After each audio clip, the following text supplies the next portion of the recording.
So let's get started. So hi everyone, thank you so much for coming. Saira's done a great job of warming you guys up, but I thought it would be nice if her and I would just introduce ourselves. So do you want to go first and then I'll go? Oh, let me find my thing again. Yeah, I'll go first. Just because you'll be a bit harder to follow after. So my name is Saira, and I am currently doing my BPTC part-time. So I'm just finished my first year, and I'm looking to go into family law. So I've had a few experiences, both in sort of the legal sector, that includes barristers and solicitors. I've had experience with both. But outside of that, I've also had experience in the medical sector, because before law, I actually wanted to be a children's nurse. So I've done quite a few placements in hospitals and pediatrics, including like pediatric oncology as well. So for me, sort of putting this session together, I think I said it before as well, is during your experience, including being on the BPTC, in pupillage and beyond, you will have to put together your own bundles. Sometimes your solicitors don't always do them for you, and it could be a very last minute case. So it's getting you all prepared, giving you these practical skills, because no one is going to teach you. And I can say that from experience, and I think Blessing can say the same, that once you're on the BPTC, no one is going to teach you how to put together a bundle, how to do an e-folder. They kind of leave all that out, and I think that's one of the biggest essential things, especially if you're going into a practice where you're self-employed. You know, every barrister, they're going to be worried about their own bundles. They're not always going to have the time to help you with yours. I know it's nice, you know, if you're in a friendly chambers and someone can spare 5 minutes to help you, but sometimes that's not always the case. So it's making sure you lot are equipped now, and I speak to a few of you, that your first year students, that you're going to be fully equipped by the time you come to the bar to be able to do your bundles. That's great, thank you. And I will introduce myself now. I keep getting internet connection warning messages, which is giving me severe anxiety, but okay. So hi guys, I'm Blessing. Most of you, if you've encountered me online, will know me as Blessing at the bar.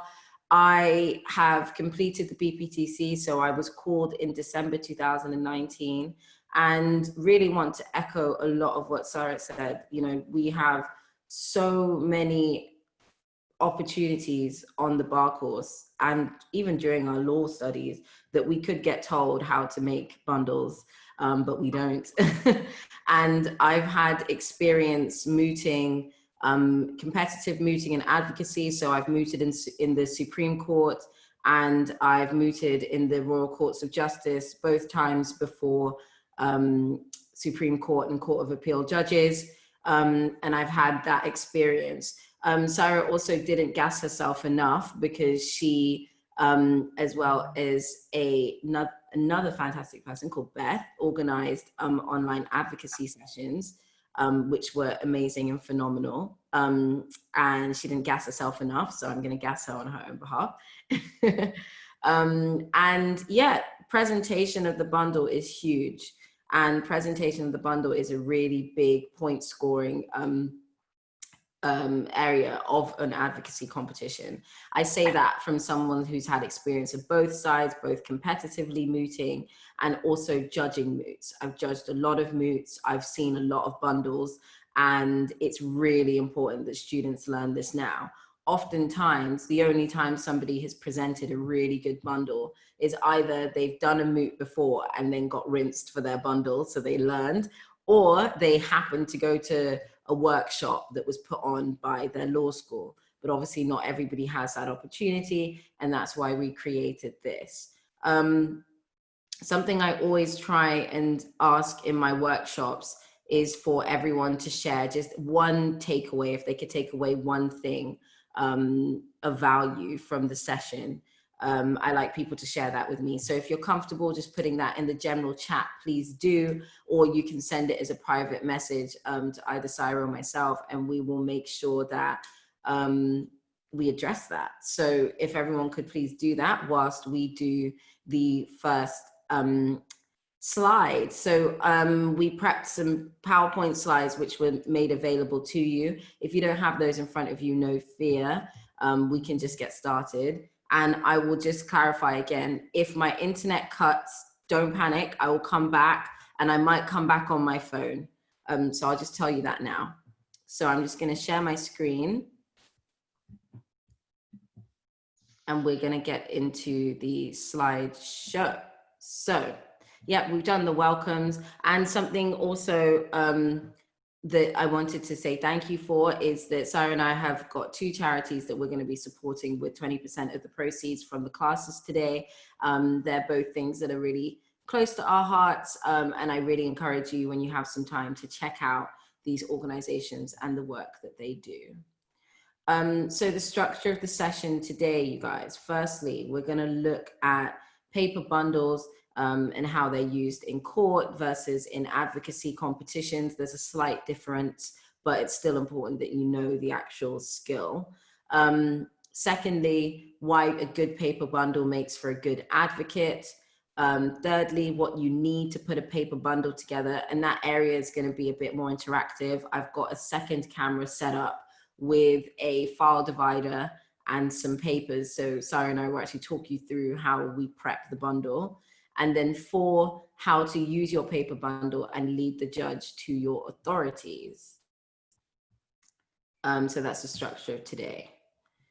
So just to go over paper bundles, how they're used in court versus in advocacy competitions. Saira has already really helpfully explained to you guys, you know, you really need to know this skill.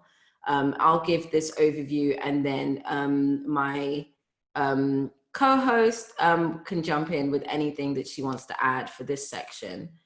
So paper bundles are used by advocates to present the authorities and skeleton argument to the court.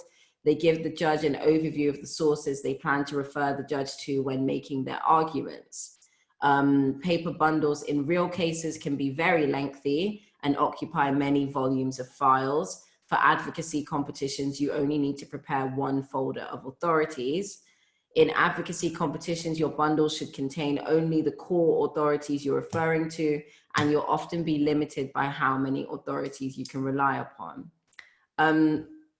Saira, did you have anything you wanted to jump in with? I think just from experience that I've seen in court, where even a QC will not use their bundle properly, or they use that amazing line that Blessing and I were talking about a few days ago. Oh, it's in the bundle. Great line. It's very unhelpful. And even like for me as a mini pupil, I was like, oh, okay, that's a bit. So as well as having a paper bundle, I'd almost make like a shadow copy for yourself, where if you know you're going to be heavily relying on a particular section, have that jotted down, even if it's on a sticky note. So you can say, my client's witness statement is on page 36. So you know, as soon as you got to talk about your client, you flip it there quickly. Just for quick references, sometimes you don't always need to know what the other side's saying, but as long as you know sort of what your client and the cases that you're going to rely on and where they are, just having like a little cheat sheet. But definitely don't just say it's in the bundle. Exactly. Thank you. So let's go into the next slide. Thank you for watching this workshop video. This was a preview of the full workshop, which is available on the Blessing at the Bar store. Just head to shop.blessingatthebar.com to purchase a digital download that you can watch and rewatch in your own time. For more workshops and classes, head to shop.blessingatthebar.com, and also check out the rest of my YouTube channel, where I have various tips, resources, and tools for aspiring barristers. If you have any questions for me after watching the digital download, then please let me know. Send me an email at blessing@thechiclegalgeek.com, and I'll be able to answer any questions that you have. Make sure that you follow my social media pages. It's @BeAtTheBar on Twitter and @BlessingAtTheBar on Instagram for more tips and tools for aspiring barristers and to follow my journey to the bar. So don't forget, subscribe to my channel, like this video, and comment what your thoughts are on paper bundles and how this workshop has helped you.